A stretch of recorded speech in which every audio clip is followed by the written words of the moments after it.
Definitely. I mean, there are so many moving parts. Scotty was a touching guy, a great moment there.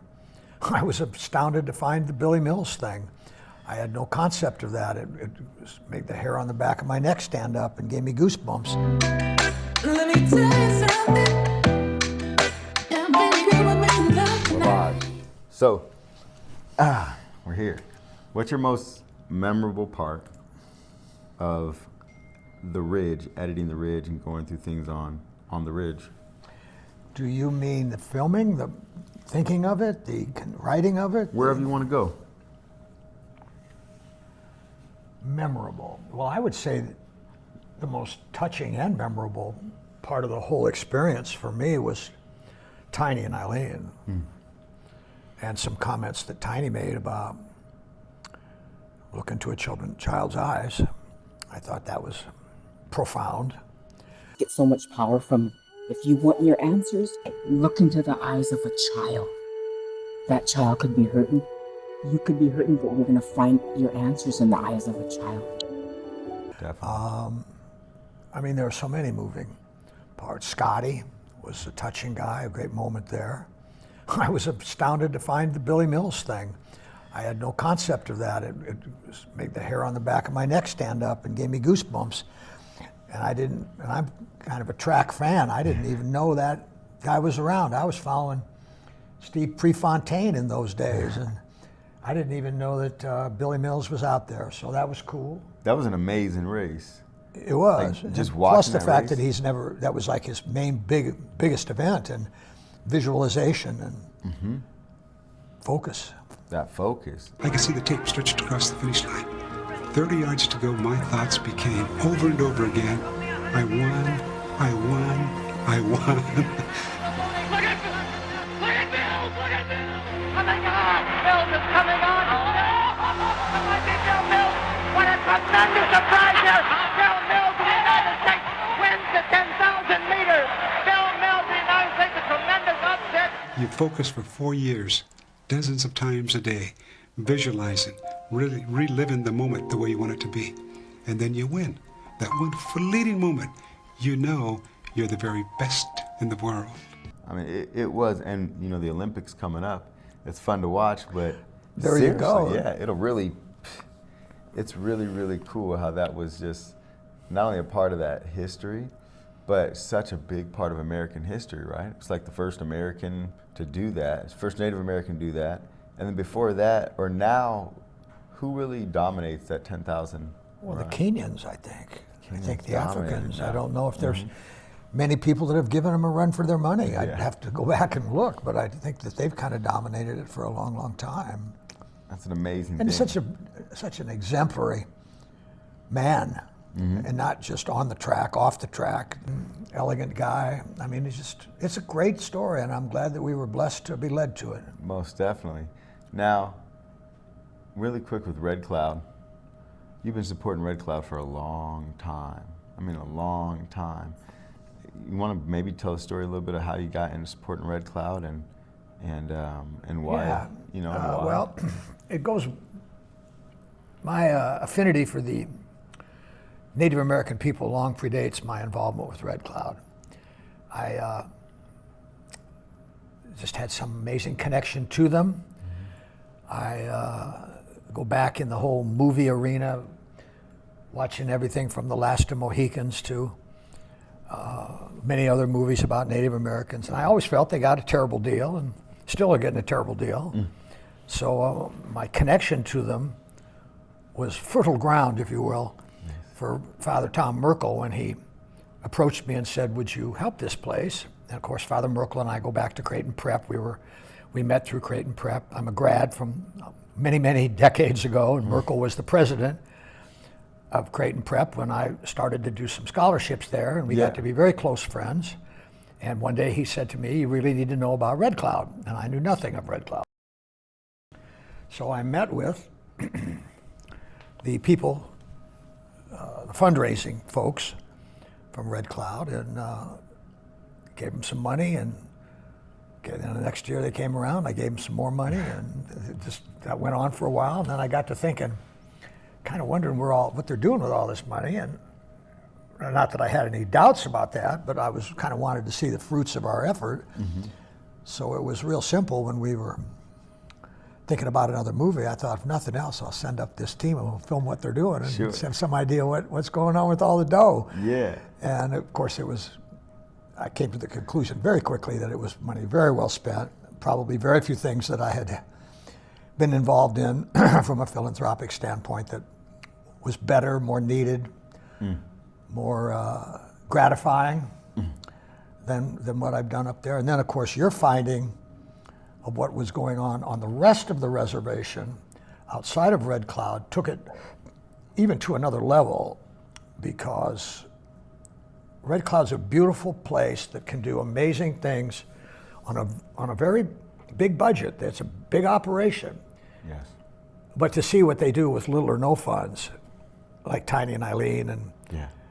Ross Cantu and all the rest of the people, Scotty up there, that's even more touching in a way. Most definitely. Most definitely. And I remember when we brought back the footage, was how seriously moved we were. And even things when we look at something like Brian Dean's interview, right? And he starts getting into this spiritual revelation of how the seventh generations and the treating Mother Nature in a certain way. Well, Siri's guiding principles are 7 generations, 7 tenets, 300 years. These are our guiding principles, not detrimental to our descendants, the other Oyates, the winged, the four-legged. The second 7 is the 7 tenets. It's food, fire, water, shelter, earth, which is environmental. Fire is energy of any type. Water can be in many different types. It could be terraforming, it could be to catch water, hold, and sink. The spirit that could be your religious affiliation, your belief in things beyond yourself, and in the self, it's personal education, and things like that. When we make decisions, we're basing it on these things and this 300-year timeline.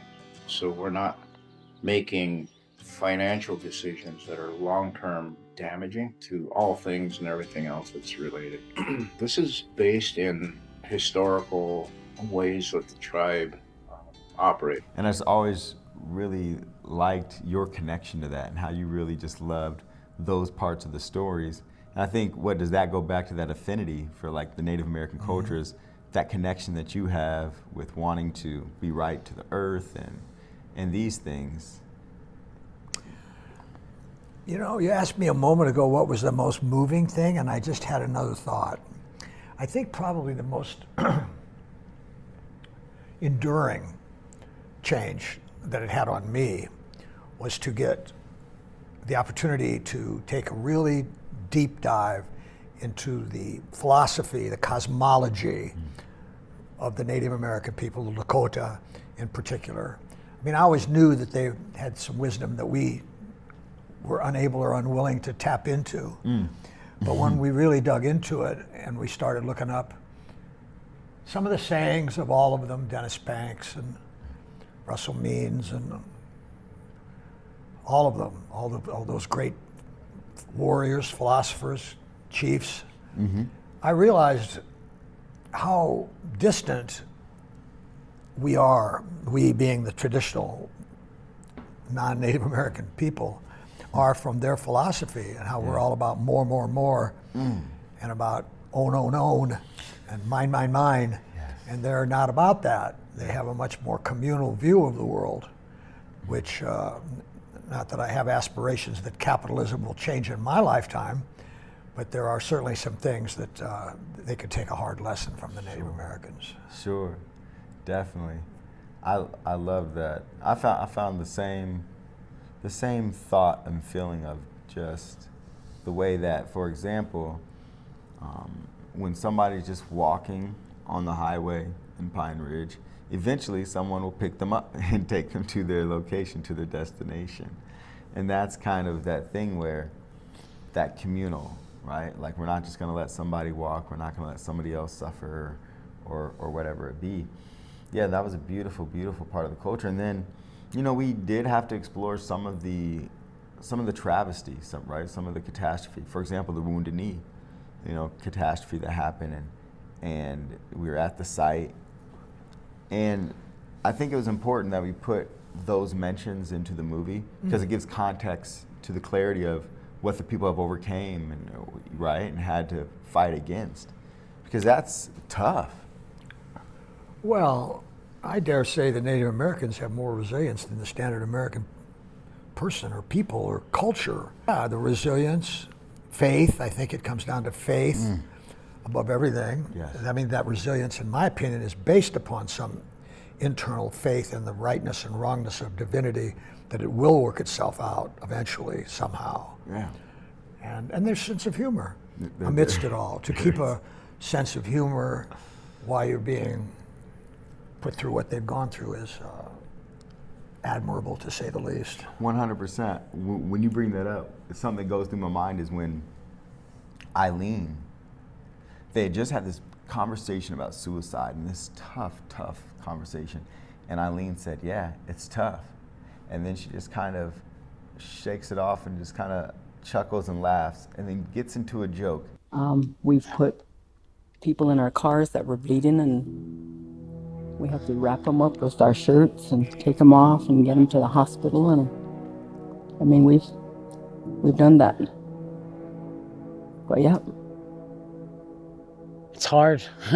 It's a lot of work, because with all our traumas of the past, it hits us big time. It does hit us big time.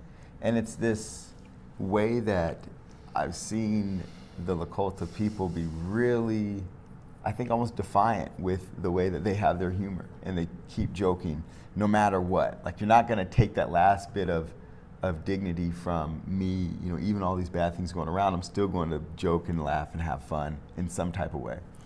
And I thought that was just so profound. I think it's part of the key to their survival and their resilience. I think they're also their respect for the earth and the way they perceive or the way they see us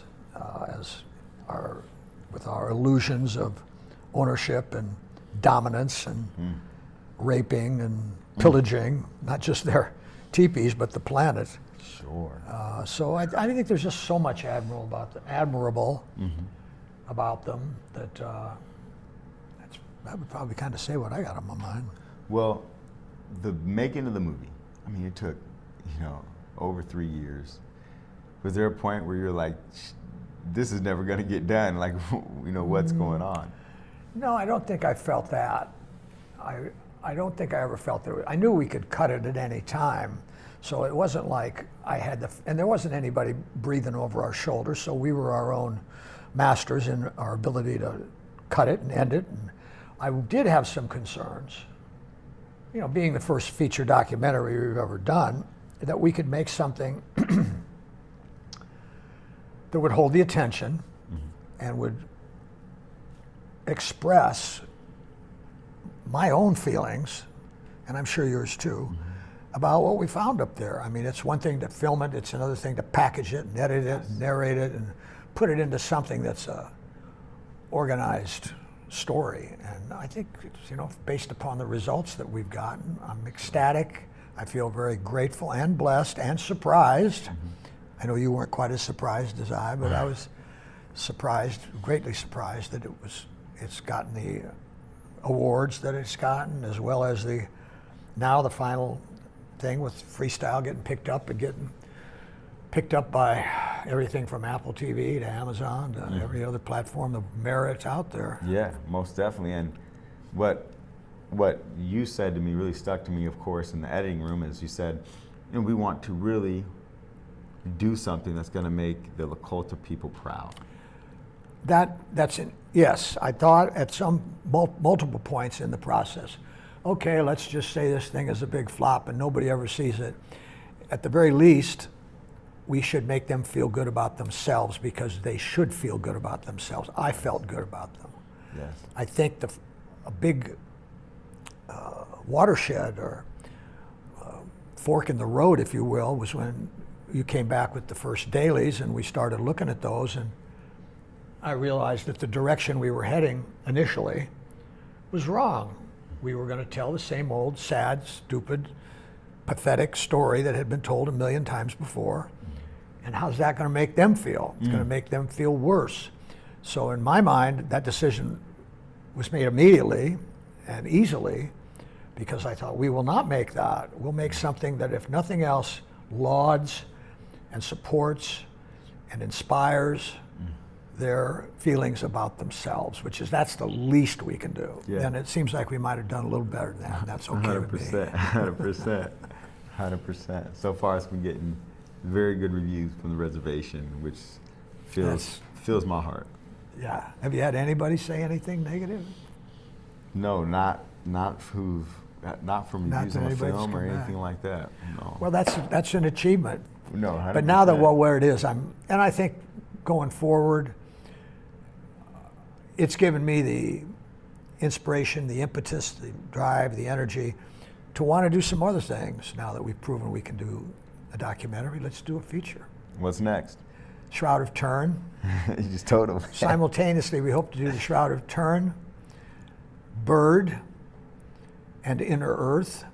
And the third one would be Playing God, a documentary about the good and bad medical doctors in America and how they adhere or violate the principles of the Hippocratic Oath and the man upon which their profession is based. Wow, look at that. 7x7 Productions. We make movies that move you. Amen, brother.